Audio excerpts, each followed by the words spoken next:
La première rencontre des habitants du paradis avec leur Créateur, selon le prophète Muhammad, est un moment d'une intensité émotionnelle et spirituelle si forte qu'elle fait couler les larmes, un moment où le cœur se noie dans une joie et une paix incommensurables. C'est le prophète Muhammad, lui-même qui fait entrer les bienheureux au paradis. Il est le guide et le meneur des élus jusqu'à leurs demeures éternelles. Seul lui a reçu d'Allah le pouvoir d'ouvrir la porte du paradis, porte sur laquelle est inscrit son nom, honorant ainsi la place unique qu'il occupe dans le décret divin. Devant cette porte, les élus patientent dans une attente joyeuse, impatients de franchir le seuil de la félicité. C'est là, devant cette porte sacrée, qu'ils retrouvent avec une joie bouleversante leurs parents et les membres de leur famille qui sont morts avant eux, partageant l'allégresse des retrouvailles.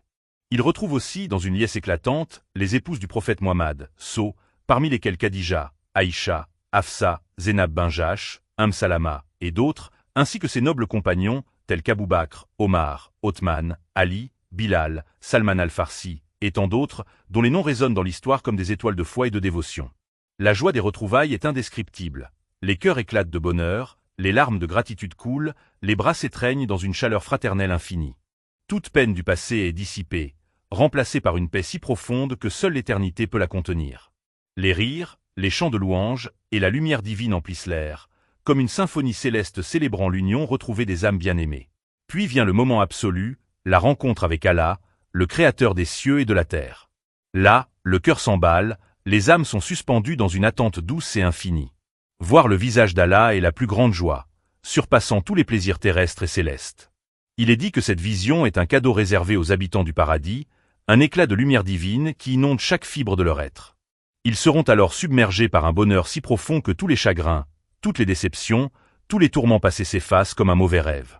À ce moment, les croyants pleurent de reconnaissance et d'amour, leurs âmes exaltées par la proximité divine, ils sentent une paix insondable, un lien direct avec leur maître, une union d'amour éternel et de bienveillance parfaite.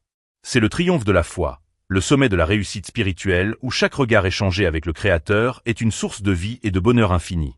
La rencontre s'accompagne d'un dialogue intime. Allah pose à chacun des serviteurs des questions qui touchent au plus profond de leur cœur. As-tu été sincère dans ta foi?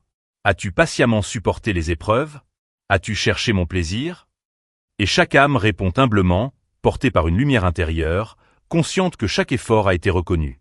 Ce dialogue est un échange d'amour, de justice et de reconnaissance, où Allah dévoile sa satisfaction parfaite pour ses serviteurs.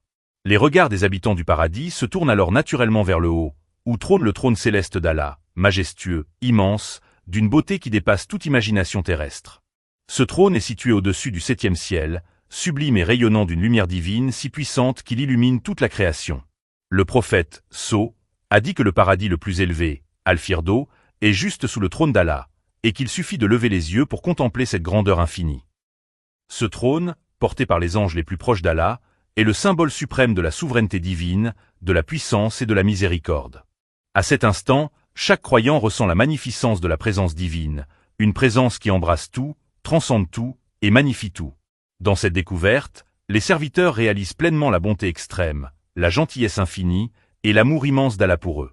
Ils sentent qu'aucune souffrance n'a été vaine, que chaque larme versée, chaque difficulté endurée, ont été le chemin vers cet amour divin parfait qui ne fait que croître. Cette conscience enveloppe leur cœur d'un sentiment d'humilité, de gratitude immense et d'un bonheur qui éclate en pleurs.